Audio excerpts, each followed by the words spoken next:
If Egypt boasts its mysterious pyramids rising from the endless desert, and China takes pride in the Great Wall stretching across mountains and valleys, then Cambodia, our southwestern neighbor, holds a treasure no less magnificent, Angkor Wat. Towering spires, vast stone corridors, intricately carved bas-reliefs, and monumental walls come together to form one of the most awe-inspiring architectural wonders the world has ever seen. It is no coincidence that Angkor Wat is called the jewel of the land of temples, a symbol so iconic that it graces Cambodia's national flag. Yet for centuries, a question has lingered like a shadow over its grandeur: who truly built it? The official narrative attributes the temple's construction to the Khmer Empire in the early 12th century, under King Suryavarman II. However, the deeper we look, the more this explanation begins to unravel. Modern science, with all its advanced engineering and technology, still cannot fully explain how such a massive and intricate structure could have been erected nearly 1,000 years ago.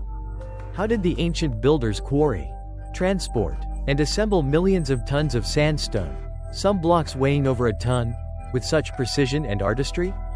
Covering an astonishing 1.6 million square meters, Angkor Wat is the largest religious monument on Earth. Its design reflects Hindu cosmology. The central sanctuary symbolizes Mount Meru, the mythical center of the universe, surrounded by smaller towers representing its peaks. The layout is aligned with astronomical precision, and every surface is adorned with detailed carvings depicting gods, celestial dancers, epic battles, and mythical beasts. From a distance, the temple appears serene and symmetrical, but up close, the complexity of its craftsmanship defies belief.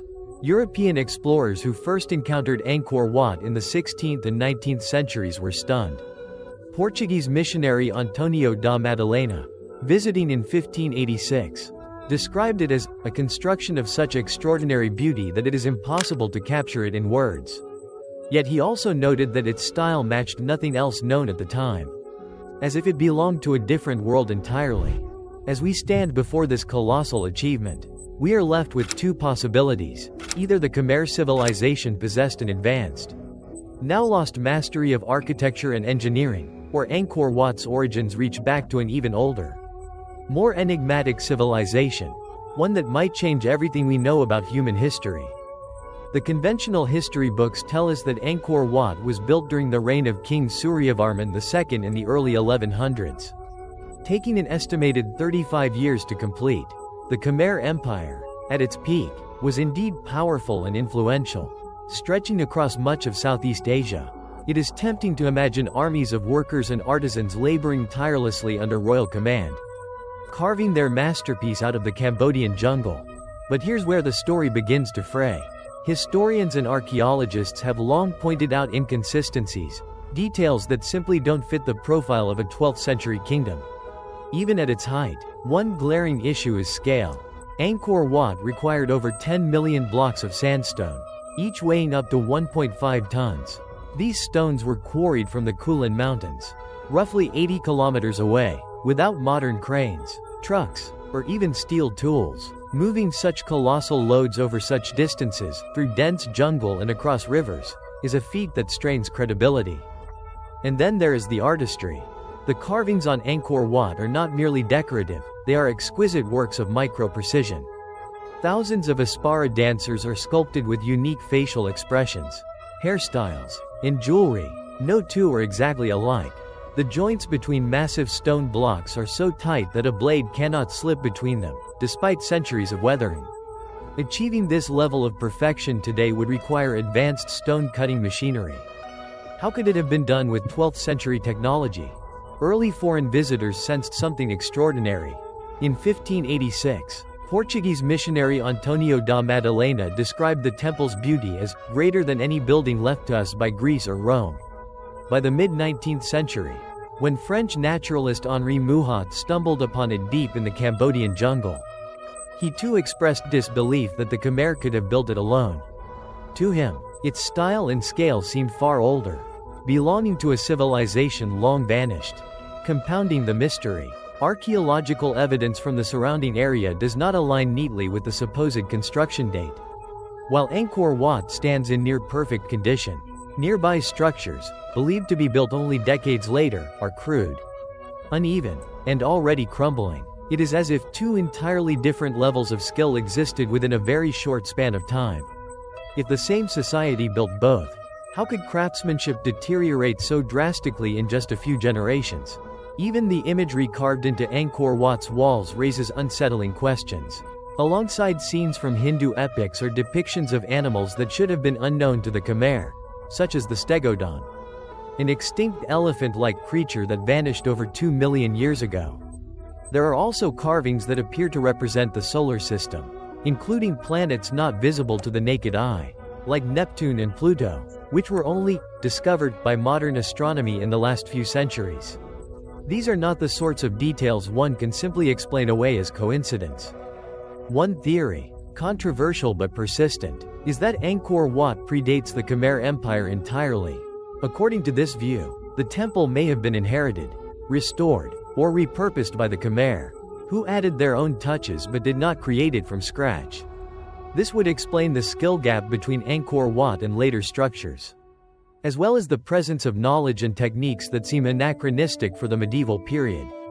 Another provocative idea ties Angkor Wat to a network of ancient sites around the globe, including the pyramids of Giza, Easter Island's Moai statues, and the Nazca lines in Peru, all of which align along a mysterious, global energy grid. Could this be mere coincidence, or evidence that these monuments were part of a shared ancient project? Perhaps by a civilization with capabilities beyond anything we attribute to the societies of their time? Whatever the truth, one thing is clear: the story of Angkor Wat is far from settled. What stands before us is more than a temple, it is a riddle carved in stone, whispering secrets across the centuries, daring us to uncover the reality behind its creation. If the mystery of Angkor Wat's creation begins with its sheer scale, it deepens when we consider the precision with which it was built. Standing in its shadow today, one cannot help but notice the perfectly symmetrical layout, the flawless alignment of corridors, and the way sunlight pierces through specific gateways during solstices and equinoxes. This is not the work of chance. It is the work of engineers and astronomers who understood celestial mechanics with astonishing accuracy. Recent satellite imagery has revealed something even more perplexing.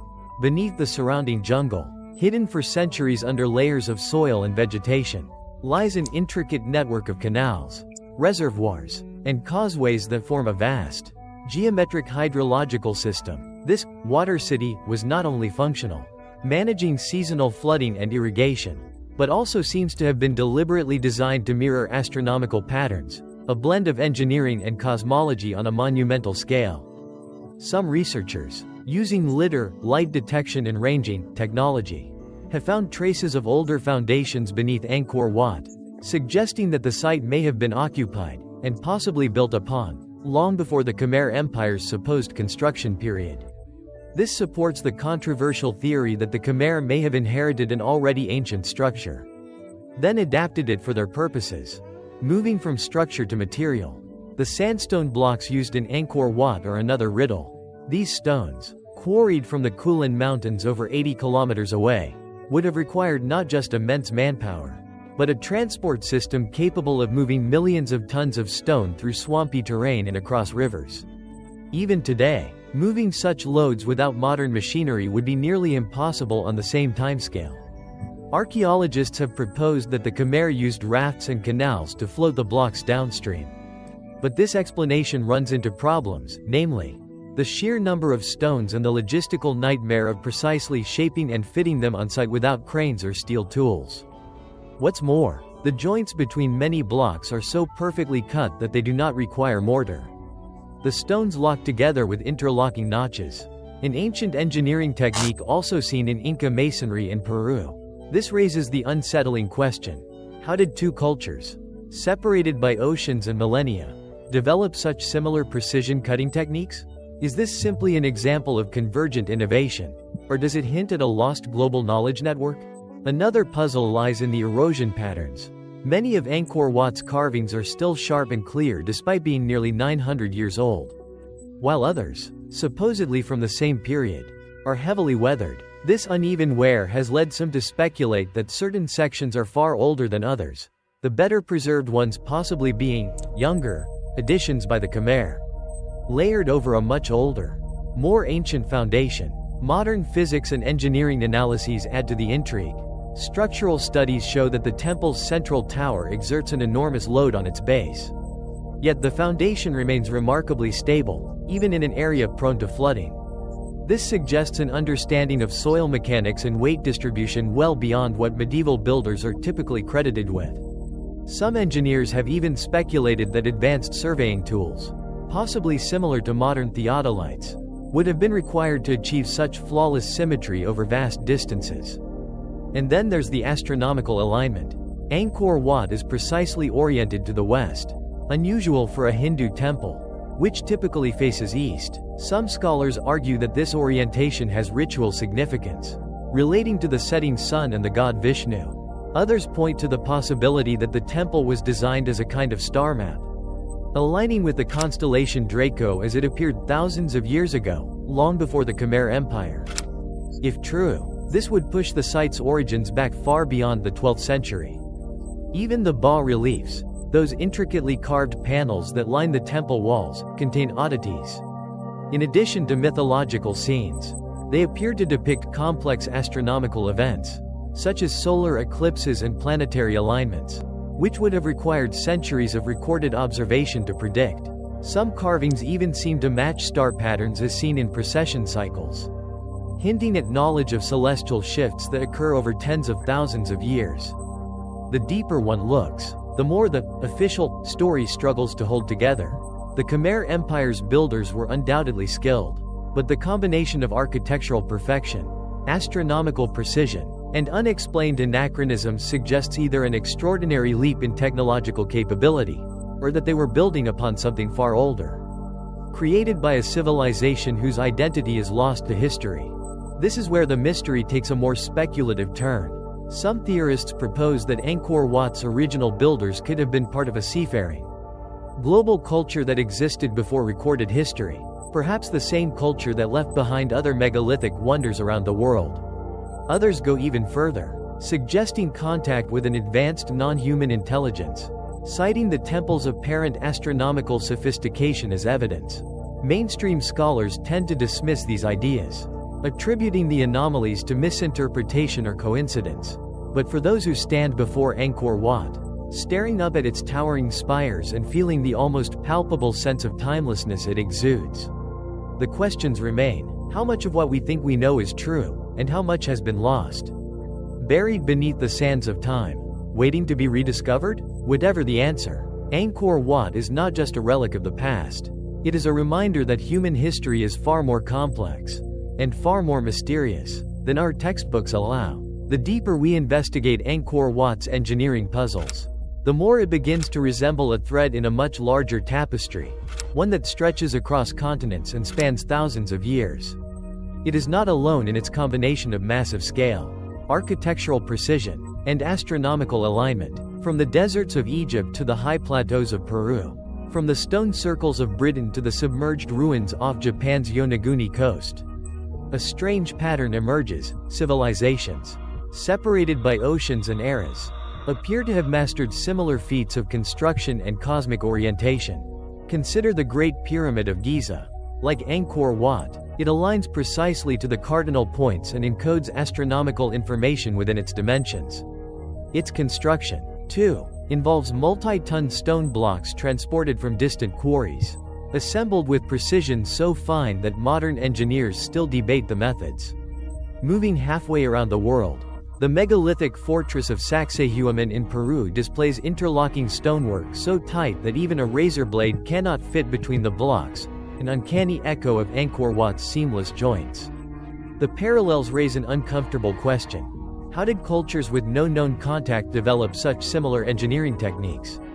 Some researchers have proposed that these sites, along with others such as Stonehenge, Teotihuacan, and Nan Madol, may have been built, or at least inspired, by a common progenitor civilization.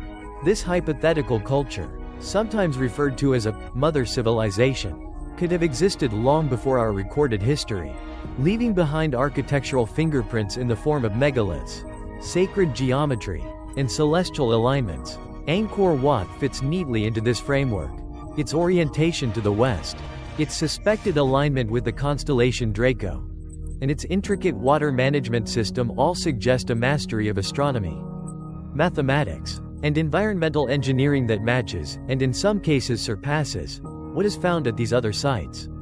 The temple's bas-reliefs, which appear to record celestial events over vast timescales, are reminiscent of the astronomical carvings at ancient sites like Chichen Itza in Mexico or the Nabta Playa Circle in Egypt's Nubian desert.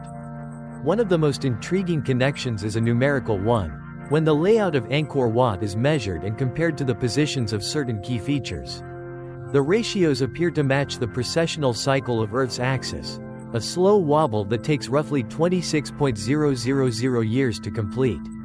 This same cycle is encoded in the layout of the Giza Plateau, the Mayan calendar, and other ancient monuments worldwide. The likelihood of this being mere coincidence is slim, leading some to believe that an advanced understanding of astronomy was shared, or independently discovered, on a global scale in deep antiquity. Then there is the question of purpose. Why go to such extraordinary lengths to build structures that are not only functional but also aligned to the heavens with uncanny precision? Mainstream archaeology tends to interpret them as religious centers, burial sites, or royal monuments, but an alternative view suggests they were also knowledge repositories, stone archives encoding information about astronomy, cycles of time, and perhaps even Earth's place in the cosmos. In this light, Angkor Wat could be seen not just as a temple, but as a cosmic map and a time capsule. Its architecture may have been intended to outlast civilizations, carrying forward a message across the ages, a message we are only now beginning to decode. The fact that similar messages appear to exist in other parts of the world suggests a deliberate effort to preserve knowledge on a global scale. Of course, this interpretation challenges conventional history, which portrays ancient cultures as isolated and technologically limited. If Angkor Wat is indeed part of a global network of knowledge-bearing monuments, then our understanding of humanity's past is incomplete, perhaps even deliberately obscured. Whether this network was the product of a single lost civilization, multiple cultures exchanging ideas through ancient seafaring, or something even more extraordinary, remains unknown, but the similarities are undeniable, and they compel us to reconsider the narrative we've been told. In the end, Angkor Wat's true origins may never be fully proven. Yet, when viewed alongside other ancient wonders, it becomes part of a puzzle far greater than itself, one that stretches across time and space, urging us to keep searching, keep questioning, and never assume the past is exactly as we've been taught. If Angkor Wat represents the heights of ancient terrestrial achievement, the Mariana Trench represents the depths of Earth's most impenetrable mysteries. Situated in the western Pacific Ocean, this vast undersea chasm plunges nearly 11 kilometers, over 36.000 feet, below the surface, deeper than Mount Everest is tall. At its lowest known point, the Challenger Deep, the pressure is over 1.000 times that at sea level, crushing nearly everything not built to withstand it. For decades, the Mariana Trench has stood as a stark reminder that while humanity has reached the moon and sent probes to the edges of the solar system, we have barely begun to explore our own planet's most extreme environments. Less than 5% of the world's oceans have been explored in detail, and the trench itself has only been visited by a handful of missions. Most of what lies down there remains a complete unknown. Why does this matter in the context of Angkor Wat and other ancient mysteries? Because the trench serves as a metaphor, and perhaps a literal repository, for the unknown chapters of Earth's history. Just as vast stretches of our oceans remain hidden from view, so too do vast stretches of our human past. The deeper we go, whether into the ocean or into history, the more we encounter anomalies that defy conventional explanations. Some researchers have speculated that the floor of the trench and similar deep-sea regions may conceal remnants of lost civilizations, cities swallowed by cataclysms, preserved in the lightless abyss. Myths from across the world speak of great floods and continents sinking beneath the sea. Atlantis in the Greek tradition, Lemuria in the Indian and Pacific myths, and the sunken kingdom of Mu in the legends of Micronesia. While these stories are often dismissed as pure folklore, modern sonar scans have revealed strange, Geometric formations on the ocean floor that resemble artificial structures.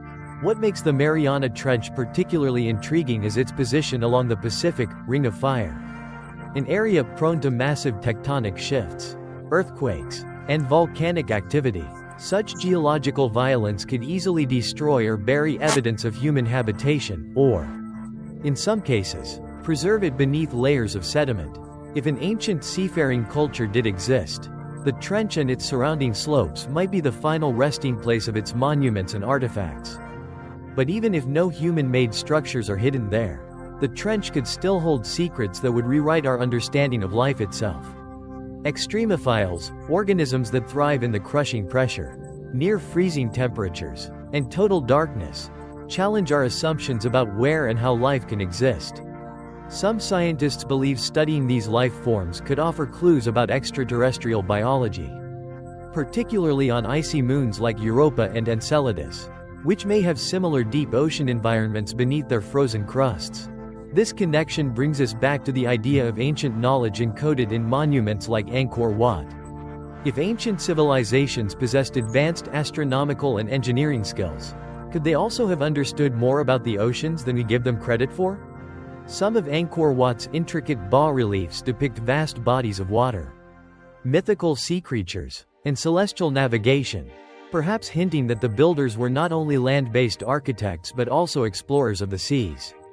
There is also the possibility that the builders, or their cultural ancestors, experienced cataclysmic events tied to the oceans. Rising sea levels at the end of the last ice age, for example, inundated vast stretches of coastal land, potentially erasing entire civilizations from history.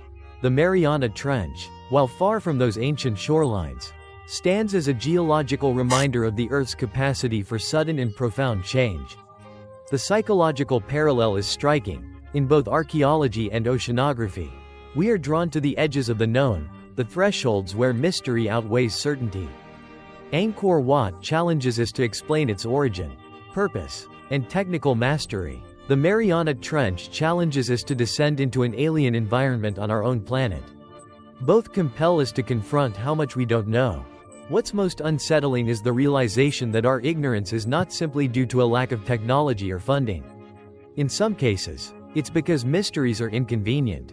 Just as suppressed archaeological finds might threaten established historical narratives, deep-sea discoveries could raise questions about our planet's past that we are not prepared to answer. Were there civilizations before our recorded history capable of achievements we cannot yet replicate?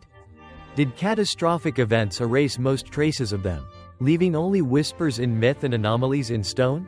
Until we explore both the ocean's depths and the depths of our forgotten past, these questions will remain unanswered. The Mariana Trench, like Angkor Wat, stands as both a challenge and an invitation, a reminder that the boundaries of human knowledge are not fixed, but waiting to be pushed back by those bold enough to venture into the unknown.